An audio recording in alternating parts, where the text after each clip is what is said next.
চিরায়ত সাহিত্যে আপনাদের সবাইকে স্বাগতম। আশা করি সবাই ভালো আছেন। চিরায়ত সাহিত্যে আপনারা শুনছেন হিমাদ্রি কিশোর দাশগুপ্তের ফিরিঙ্গি ঠুগি। আজ শুনবেন এর চতুর্থ পর্ব, অধ্যায় ৭। ব্যবসায়ীদের পেছন পেছন এনায়েতরা চলতে লাগল খুব স্বাভাবিকভাবেই। পথশ্রমের ক্লান্তি দূর করার জন্য পথিকরা যেমন করে ঠিক তেমনই ওরা নিজেদের মধ্যে সুখ দুঃখের গল্প করছে, হাসি ঠাট্টা করছে, আবার কখনো কখনো গান করছে। কে বলবে তাদের মনে অন্য কোনো অভিসন্ধি আছে? বরং ব্যবসায়ীদের দলের মধ্যে ওই বন্দুকধারী দুজন লোকসহ আরও এমন বেশ কয়েকজন আছে যাদের দেখে সন্দেহ হতে পারে অন্য লোকেদের। শুধু চলার পথে একটা দলে ভ্রু কুঁচকে ছিল এনায়েতদের দেখে। সে দলের একজনের ঠোঁটের এক কোণে একটা ক্ষীণ হাসিও যেন ফুটে উঠেছিল তাদের দেখে। জনাকুড়ি লোকের সে দলটা আসছিল উল্টো দিক থেকে। পুরুষদের সঙ্গে মহিলা বাচ্চা কাচ্চারাও ছিল। তাদের পরনে নোংরা পোশাক, একগাদে কুকুর, বাদর, চোখে ঠুলি পরানো বাজ পাখি, আর খচ্চরের পিঠে শতচ্ছিন্ন ময়লা তাঁবু। ব্রিঞ্জার বা বেদেদের দল। শহর গ্রামে ঘুরে ঘুরে তারা খেলা দেখায়, সুযোগ পেলে চুরি টুরিও করে। ঠগীদের সঙ্গে তাদের পুরনো সম্পর্ক। এ দুদলই এদেশের প্রাচীন পথিক। এই বিরাট ভারতবর্ষের পথের ধুলো মেখে ঘুরে বেড়ায় উভয়েই। কোনো কোনো ঠগীরা তাদের কাছে পথিকের লুণ্ঠিত মালপত্র বিক্রি করে।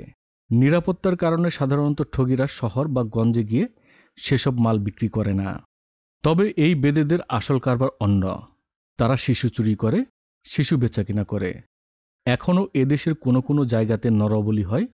রাজা জমিদারের লোকজন বেদেদের তাঁবুতে এসে বাচ্চা ছেলে কিনে নিয়ে যায় তাদের পারিবারিক মন্দিরে বলি দেওয়ার জন্য। কোনো কোনো সময় আবার বর্দিষ্ণু লোকেরা বাচ্চা ছেলেদের কিনে মাটির তলার কুঠুরিতে তাদের জক করে সম্পদ আগলাবার জন্য। ছোট মেয়েদের কেনা হয় নবাবের হারেমের দাসীবাদী করার জন্য। কানপুর আর জয়সালমীরে দুটো বড় আড্ডা আছে ব্রিঞ্জারদের, রতনে রতন চেনে। সেজন্যই হয়তো এনায়েতদের দিকে তাকিয়েছিল তারা। সারাটা দিন চলার পরে সন্ধ্যা নাগাদ ব্যবসায়ী ও এনায়েতদের পুরো দলটা এসে উপস্থিত হল রাস্তার পাশে একটা পরিত্যক্ত খণ্ডহর প্রাসাদের সামনে। বড় বড় শহরের কাছাকাছি এ ধরনের পরিত্যক্ত প্রাসাদ মাঝে মধ্যেই দেখতে পাওয়া যায়। হয়তো কোনো দেশীয় জমিদার, রাজা বা নবাব কোনোদিন বানিয়েছিলেন এসব প্রাসাদ। আসলে এগুলো ছিল তাদের আমোদ প্রমোদের জায়গা। তারপর কোম্পানির হাতে হয়তো তাদের জমিদারি গেছে, অথবা বিদ্রোহী প্রজারা লুট করে নিয়েছে তাদের সম্পত্তি। এখন এই খণ্ডহর প্রাসাদগুলোই শুধু তাদের সোনালী দিনের সাক্ষী হয়ে দাঁড়িয়ে আছে। রাতে এসব প্রাসাদ এখন ভিনদেশী পথিকদের আশ্রয়স্থল অথবা ঠ্যাঙারেদের আড্ডা। অনেক জনশূন্য মহল সে প্রাসাদে। সরফরাজ আলী আর ভগবান দাস মিলে আলোচনা করে সেই প্রাসাদেই রাত্রিবাসীর সিদ্ধান্ত নিলেন। প্রাসাদের ভিতরে উন্মুক্ত প্রাঙ্গণে রাত কাটাবার ব্যবস্থা করল এনায়েতরাও। এ ধরনের প্রাসাদে অনেক সময় লুকানো ধন সম্পদ মেলে বলে শোনা যায়। তাই রাতে খাওয়া শেষ করে এনায়েতদের দলের কয়েকজন মিলে মশাল জ্বালিয়ে তল্লাশি চালালো প্রাসাদের কোথাও কোনো জিনিসের সন্ধান পাওয়া যায় কিনা তা দেখবার জন্য। কিন্তু সেরকম কিছুই মিলল না।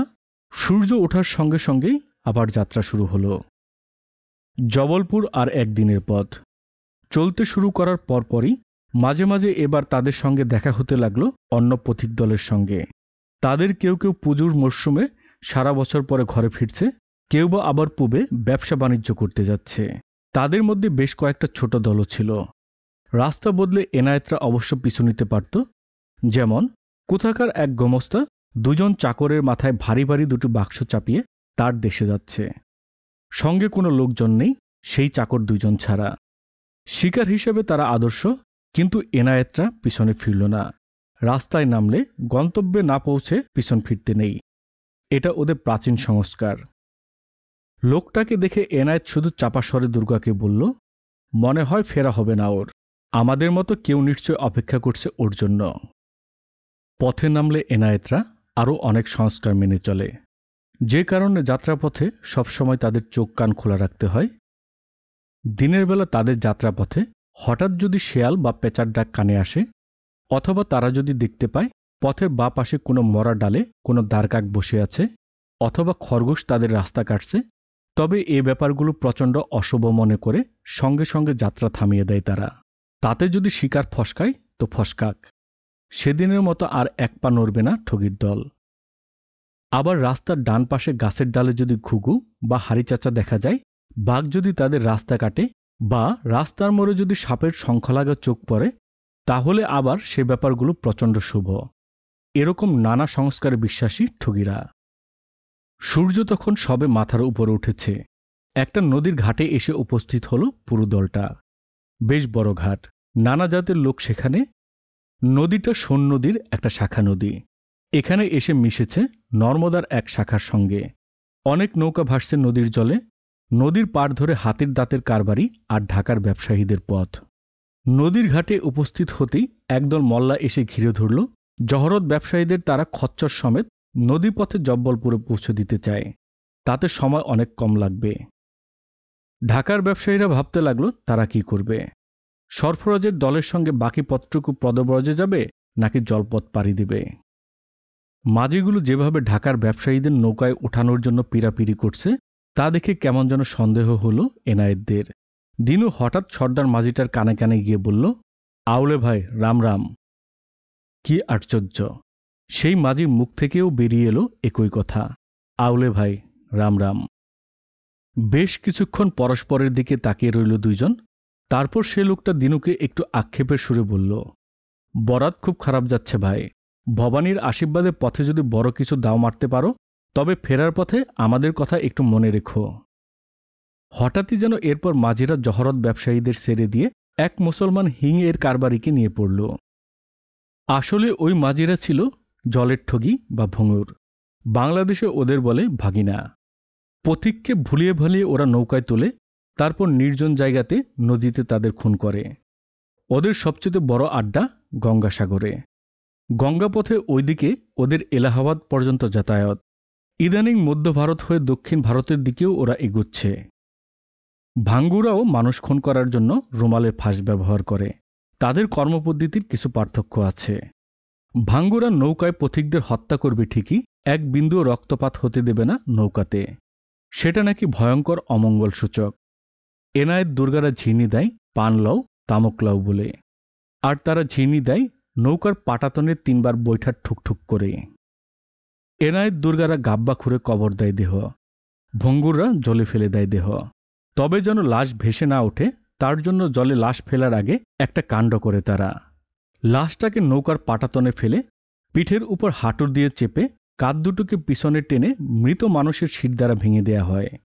এনায়েত একবার শুনেছিল শির দ্বারা ভাঙার সেই বীভৎস মটমট শব্দ। 900 জনকে ঝিরনি দেয়া এনায়েতের বুকু কেঁপে উঠেছিল সেই শব্দ শুনে। ঘাটের পার বেয়ে আবার চলতে শুরু করল সবাই। বহু লোকের আনাগোনা এ পথে। পায়ে হেঁটে তো বটেই, গরুর গাড়ি, ঘোড়া, উটের পিঠেও চলছে অনেকে। মাঝে মাঝে কোম্পানির লোক বা ফিরিঙ্গি সেপাই চোখে পড়ছে। কাছে এগিয়ে আসছে জব্বলপুর। ওখানে কোম্পানির কুটির আছে, রেসিডেন্সিও আছে। কাজেই এ পথে ফিরিঙ্গিদের আসা যাওয়া স্বাভাবিক।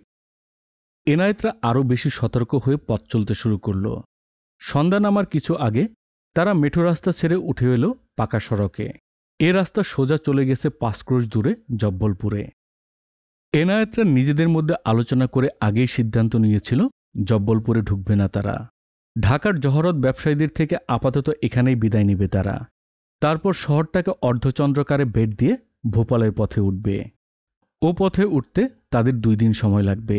কিন্তু জহরতের কারবারিরা সোজাসুজি গিয়ে একদিনে উঠে পড়বে সে পথে, তাতে অসুবিধা কিছু নেই। জব্বলপুর থেকে নরসিংহপুর যেতে 3 দিন সময় লাগে। তার মধ্যে এনায়েতরা নিশ্চয় ধরে ফেলবে তাদের। পাকা সড়কে উঠেই এনায়েত সোজা গিয়ে হাজির হল ভগবান দাসের সামনে। তাকে প্রণাম জানিয়ে এনায়েত বলল, হুজুর, আমরা আপনাদের সঙ্গে জব্বলপুর ঢুকব না। আমাদের কাছে সরকারি কাগজপত্র নেই। কাস্টমস হাউসের লোকদের তো আপনারা চেনেনই। পয়সার জন্য নিরীহ পথিকদের ওরা হয়রানি করে। আমরা ঘুরপথে ভোপাল যাওয়ার রাস্তায় গিয়ে উঠব। ও পথে দেখা হলে হুজুরের কৃপা থেকে বঞ্চিত যেন না হই। 3 দিন ধরে এনায়েতদের দেখছে ভগবান দাস। এ লোকগুলোর মধ্যে সে বেচাল কিছু দেখেনি। সে বলল, হ্যাঁ, যদি দেখা হয় তবে আবার তোমরা আমাদের সঙ্গে যেও। তাদের সঙ্গী বন্দুকধারী 2 জনও হাসল। এনায়েতদের প্রতি বিশ্বাস জন্মে গেছে তাদেরও। হুজুরের মেহেরবানি, এই বলে ভগবান দাসকে সেলাম ঠুকে নিজেদের রাস্তা ধরল এনায়েতরা। আর ভগবান দাস, হাতির দাঁতের কারবারি, এরা সব সোজা রাস্তায় জব্বলপুরের পথ ধরল। অন্ধকার নামার পরেও সেদিন অনেকক্ষণ হাঁটল এনায়েতরা। রাতে তারা আশ্রয় নিল একটা ছাগলের খামারে। মালিকের মাংসের দোকান আছে জব্বলপুর শহরেই। মোস্তফা তার সঙ্গে ভাব জমিয়ে বেশ কিছু খবর সংগ্রহ করল তার কাছ থেকে, শহরের খবর। রেসিডেন্সিতে নাকি স্লিম্যান নামে একটা খ্যাপাটে সাহেব এসেছে কিছুদিন হলো। সে তার ঘোড়া নিয়ে সর্বত্র ঘুরে বেড়ায়। তবে লোকটা নাকি ভালো।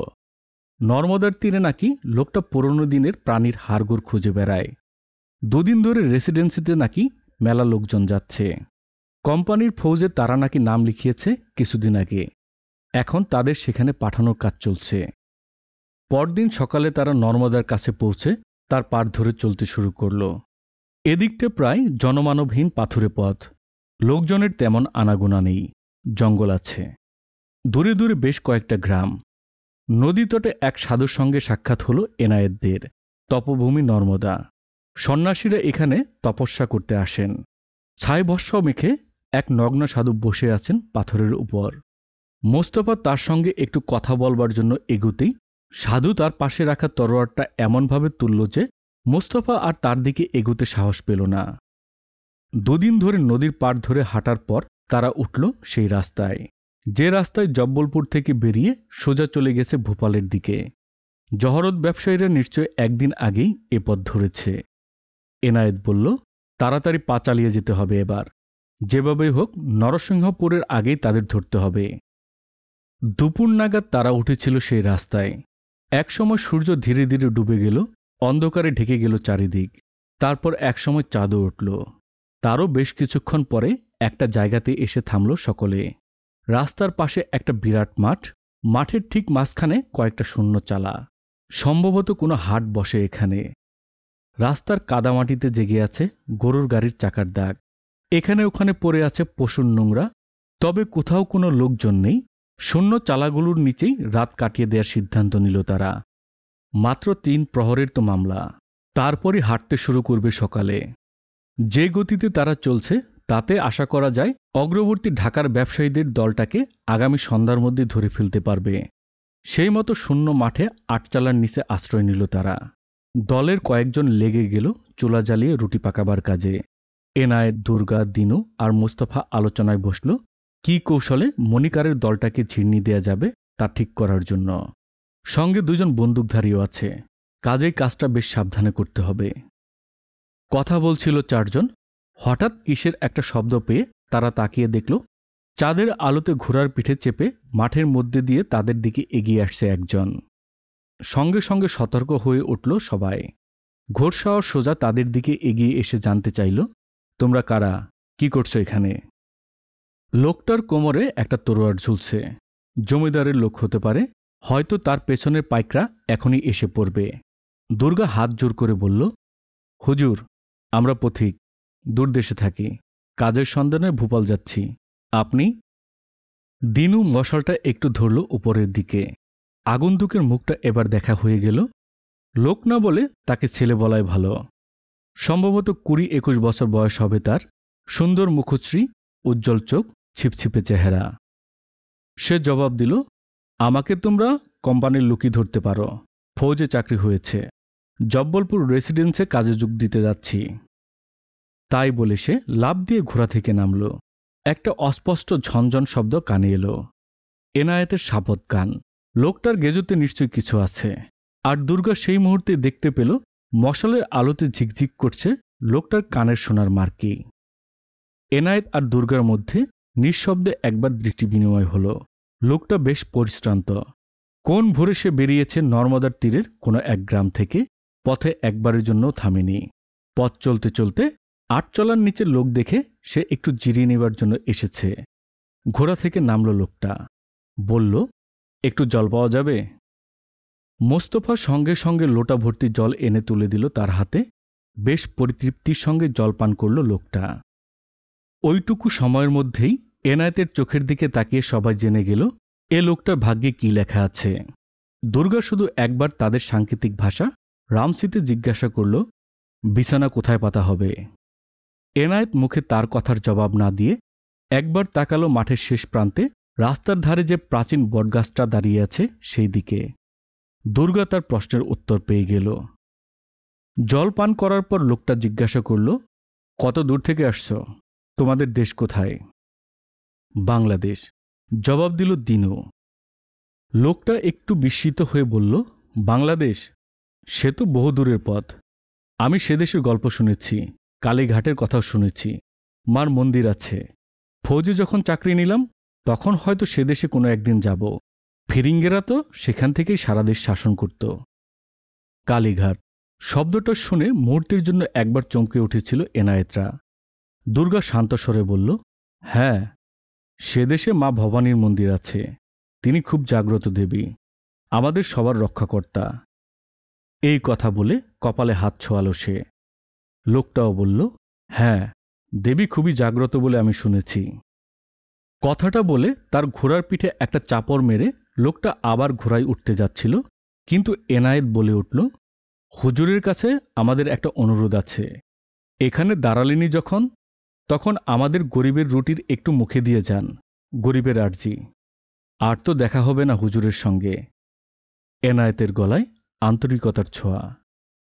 এনায়েত বারবার হুজুর শব্দটা ব্যবহার করায় বেশ খুশি হল অল্প বয়সী লোকটা।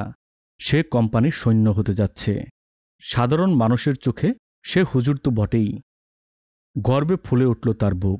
কিছু দূরে চুলোতে রুটি সেঁকা হচ্ছিল, গরম গরম রুটি। বাতাসের রুটির গন্ধ ভাসছে। খিদেও পেয়েছে তার। দুটো রুটি নয়, খাওয়াই যাক, তাতে পেটও ভরবে, পথিকদের অনুরোধও রক্ষা হবে। মাথা নেড়ে লোকটা সম্মত হয়ে গেল তাদের প্রস্তাবে। দিনু তাড়াতাড়ি একটা ছোট মাদুর এনে বিছিয়ে দিল আটচালার নিচে। লোকটা তার তরোয়াল খুলে পাশে রেখে বসল, আর দিনু তার পাশে বসে কথা বলতে শুরু করল। একটু পরেই থালায় করে রুটি আনলো একজন। গরম গরম রুটি, কি স্বাদ! কথা বলতে বলতে খেতে শুরু করল লোকটা। প্রথম রুটিটা খেয়ে দ্বিতীয় রুটিটা সে সবে মুখে তুলেছে, সঙ্গে সঙ্গে এনায়েত ঝিরনি দিল, হুজুরকে লিয়ে তামাক লাও। একটা অস্পষ্ট আর্তনাদ, আর হাত থেকে রুটির থালাটা ছিটকে পড়ার একটা শব্দ হলো শুধু। নিথর হয়ে মাটিতে পড়ে গেল তার দেহ। রুমালের ফাঁসটাকে মজবুত করার জন্য তার গিটে একটা রূপার গোল টাকা বেঁধে রাখে এনায়েতরা। সেই ধাতব চাকতিটা চেপে বসেছে কণ্ঠনালীতে। সোনার মার্কি দুটি ছাড়াও লোকটার গেজ থেকে নগদ 15 টাকা মিলল। এছাড়া তরোয়ারের হাতলে একটা রূপার পাত লাগানো ছিল। সব নিয়ে এনায়েতরা দেহটাকে কবর দিল রাস্তার পাশের বটগাছের নিচে। আর এখানে থাকা চলে না। ঘোড়াটা সঙ্গে নিয়েই তারা আবার পথে নামল। কয়েক ক্রোশ এগিয়ে একটা জঙ্গলের ধারে ঘোড়াটা ছেড়ে দিয়ে আবার পথ চলতে শুরু করল। সেই হাটের মাঠ থেকে ক্রমশ দূরে সরে যেতে লাগলো তারা। মাঠের মাঝে শূন্য সে আটচালার বাতাসে পাক খেতে লাগল হতভাগ্য লোকটার রুটির থালা ছিটকে পড়ার শব্দ, যা শুধু বাতাসই শুনতে পাবে। অধ্যায় 8। কদিন খুব কাজের চাপ গেছে ক্যাপ্টেন স্লিম্যানের। সাগর থেকে খবর এসেছিল দ্রুত ফৌজ পাঠাতে হবে সেখানে। ভিলদের সঙ্গে কোম্পানি আর জমিদারের বিবাদ বেঁধেছে। বিদ্রোহী হয়ে উঠতে পারে ভিলেরা। অস্থায়ী সেনা নিয়োগের জন্য নাম লেখানো আগেই হয়ে গিয়েছিল। ঢেরা পিটিয়ে সব লোককে জড়ো করা হয়েছে। স্লিম্যানের সহকারী সিমসনের নেতৃত্বে আজ ভোরবেলায় সাগরের পথে রওনা দিয়েছে অস্থায়ী সেনাদল। কাজ শেষ হয়েছে স্লিম্যানের। তবে উদ্ভট ভাষায় কথা বলার অভ্যাসটা যায়নি স্লিম্যানের। যারা এর মধ্যে তার কুঠিরে এসেছিল ফৌজে যাওয়ার জন্য, তাদের মধ্যে অচেনা বেশ কিছু লোকজনকে স্লিম্যান সম্বোধন করল আউলে ভাই, রাম রাম বলে। লোকজনগুলো সে কথা শুনে অবাক হয়ে তাকিয়েছিল সাহেবের দিকে। কেউ প্রত্যুত্তরে জবাব দিয়েছে শুধু রাম রাম বলে। কেউ বা আবার আড়ালে আবডালে হাসাহাসি করেছে, বলেছে, সাহেব দেখছি সত্যি পাগল, কি উদ্ভট সব কথাবার্তা বলে। বেশ কয়দিন কুঠিরের বাইরে একদম পা রাখা হয়নি। মনটা হাঁপিয়ে উঠেছে স্লিম্যানের। সাগরের উদ্দেশ্যে লোকগুলোকে রওনা করিয়ে দিয়ে স্লিম্যান তার কুঠির ছেড়ে ঘোড়া নিয়ে বেরিয়ে পড়লেন। বেশ সুন্দর রৌদ্রোজ্জ্বল সকাল। কুঠিতে থাকলে স্লিম্যানের যেন দম বন্ধ হয়ে আসে। বাইরের পৃথিবীটা কত সুন্দর। দুলকি চালে ঘোড়া চালাচ্ছেন সাহেব। রাস্তায় পরিচিত লোক দেখলে মাথা নেড়ে অভিবাদন জানাচ্ছেন। চলতে চলতে রাস্তার পাশে একটা জটলা দেখে কৌতূহলবশত সেখানে গিয়ে দাঁড়ালেন সাহেব। আলোচনার বিষয়বস্তুটা জানতে পারলেন সাহেব। একটু আগে একদল ঘোড়সাওয়ার রেশম ব্যবসায়ী এ পথ ধরে গেছে। ভোপালের দিকের রাস্তা ধরে এদিকে এসেছিল। সে লোকগুলো বলে গেছে শহরের বাইরের 4 ক্রোশ দূরে ভোপালে যাওয়ার রাস্তার পাশে যে গুহাটাটা আছে সেখানে মাটির তলা থেকে একটা টাটকা লাশ বেরিয়েছে। কেউ বলেছে কাজটা ধুতুরিয়াদের, কেউ বলেছে ঠ্যাঙারেরা কাজটা করেছে। কিন্তু ধুতুরিয়া বা ঠ্যাঙারেরা তো মাটিতে লাশ পোতে না। মাটির তলাতে লাশ উদ্ধার হয়েছে শুনেই সাহেব ঘোড়া ছোটালেন সেই দিকে। জায়গাটা আসলেই গোহাট। আজ রোববার, হাটবার। আশেপাশে বেশ কিছু গ্রামের লোকজন এদিন হাটে গরু মহিষ বেচাকেনা করতে আসে। হাঁস মুরগি, অন্যান্য গৃহপালিত জীবও বিক্রি হয় হাটে। সাহেব সে জায়গাতে পৌঁছে গেলেন। রাস্তার পাশে একটা প্রাচীন বটগাছের তলায় বহু মানুষের ভিড়। সাহেবকে দেখে সবাই পথ করে দিল। জটলার ভিতর দিয়ে গিয়ে তিনি গাছের তলায় নামলেন। একজন জমাদার আর তার অধীনস্থ কোম্পানির 2 জন সেপাহী ইতিমধ্যে সেখানে উপস্থিত হয়েছেন। গাছতলায় একটা গোলাকার গর্ত খোঁড়া। সাহেব ঘোড়া থেকে নামতেই একজন হাউমাউ চিৎকার করে বলতে লাগলেন, সাহেব, আমি খুন করিনি, আমি কিছুই জানি না সাহেব, আমাকে ফাঁসি দিবেন না। জমাদার সাহেব আর সেপাহী 2 জন এবার কাছে এসে স্লিম্যানকে সেলাম ঠুকে সাহেবের পায়ে লুটিয়ে পড়ার লোকটিকে তার সামনে দাঁড়া করালো। জমাদার সাহেব লোকটাকে ধমক দিয়ে বললেন, স্বয়ং ধর্মাবতার হাজির হয়েছেন এখানে। ফাঁসির দড়ি গলায় পড়তে না চাস তো হুজুরের কাছে সত্য কথা খুলে বল। কেন তুই মাটি চাপা দিয়েছিলি লোকটাকে? কেন খুন করলি ওকে? লোকটা কাঁদতে কাঁদতে স্লিম্যানের উদ্দেশ্যে বলল, হুজুর, আমার বাপ মা, সত্যি বলছি, এখন আমি করিনি। আমি বাজিকর, জীবন্ত কবরের খেলা দেখায়। এ খেলা দেখাবার জন্য এখানকার মাটি নরম বলে গর্ত খুঁড়েছিলাম।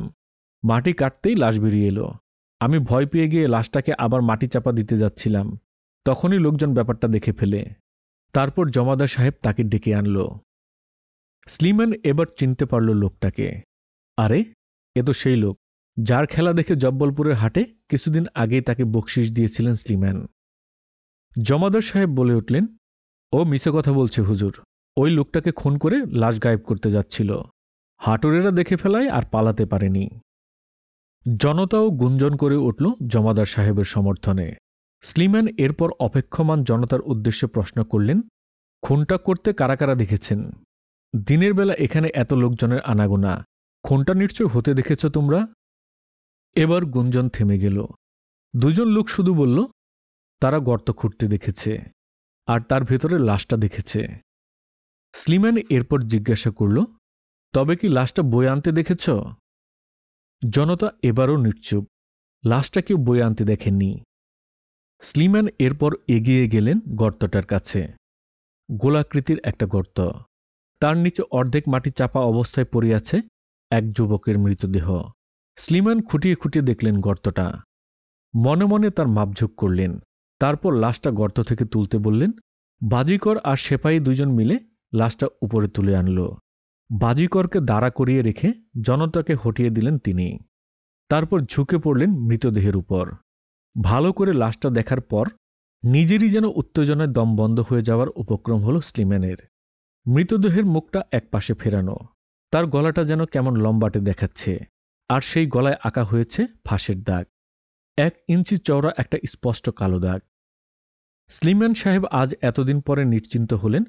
সামান্য গল্পগাথার সূত্র ধরে তিনি যাদের সন্ধান করছিলেন তারা নিছক আলেয়া নয়, তারা সত্যি আছে। ঘটনাচক্রে এই বাজিকর গর্ত খুঁড়েছিল বলে সত্য উদ্ঘাটিত হল, যে সত্যকে হাজার হাজার বছর ধরে লুকিয়ে রেখেছিলেন ভবানীর আজ্ঞাবাহীরা। সাহেব এরপর দেহটা তল্লাশি নিতে বললেন। কোনো দামি জিনিসপত্র পাওয়া গেল না তল্লাশিতে। শুধু পোশাকের ভিতর থেকে বেরোল একটা কাগজের টুকরো। সেটা হাতে নিয়েই আরও চমকে উঠলেন স্লিম্যান। এটা তো তার দেয়া ফৌজের চাকরির নিয়োগপত্র, যেটা তিনি কিছুদিন আগে তুলে দিয়ে এসেছিলেন নদীপাড়ের বৃদ্ধের হাতে। ছেলেটা যে আসেনি তা আর নানা ব্যস্ততার মধ্যে স্লিম্যান খেয়াল করতে পারেনি। ছেলেটা এখানে পড়ে আছে তার সামনে, গলায় তার রুমালের ফাঁস আঁকা আছে। বেশ কিছুক্ষণের জন্য স্লিম্যান হতভম্ব হয়ে গিয়েছিলেন। তারপর সে বিমূঢ় ভাব কাটিয়ে উঠতেই ভাবতে শুরু করলেন তার কি করা উচিত। লাশের গলায় যেমন ফাঁসের দাগ আছে, তেমনি নিশ্চয় যারা ফাঁসিটা পরিয়েছিল তারাও কোথাও আছে। দেখে যতদূর অনুমান হচ্ছে তাতে লাশটা খুব বেশি হলেও 1 দিনের পুরনো। তেমন পচন ধরেনি লাশটাতে। 1 দিনে কত দূর অতিক্রম করবে তারা? স্লিম্যানের কেমন যেন মনে হল।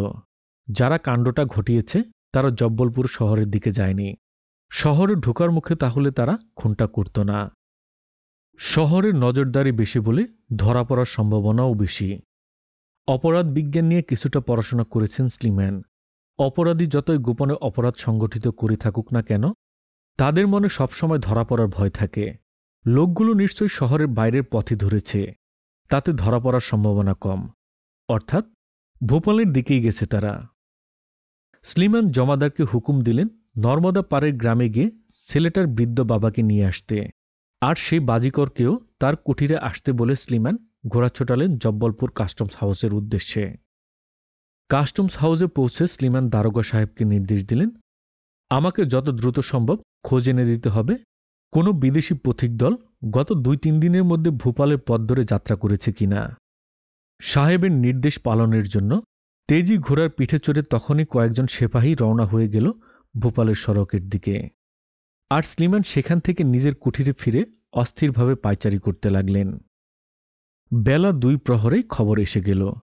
কাস্টমস হাউসের লোকেরা খবর নিয়ে এসেছে, হ্যাঁ হুজুর, 3টে বিদেশি পথিকের দল ওদিকে গেছে। পরশু হাতির পিঠে চেপে গেছেন এক ওমরা, সঙ্গে তার সেপাই সন্ত্রীরাও আছে। আর তার 5 ক্রোশ পেছনে পেছনে বাংলাদেশ থেকে জহরতি কারবারি ও হাতির দাঁতের জিনিসের ব্যবসায়ীদের এক বড় দল। তাদের সঙ্গে বন্দুকও আছে। আর তাদের একদিনের তফাতে চলেছে জনা 15-এর পুরুষের একটা দল। গরিব মানুষ তারা, সম্ভবত কাজের সন্ধানে তারা ভোপালে যাচ্ছে।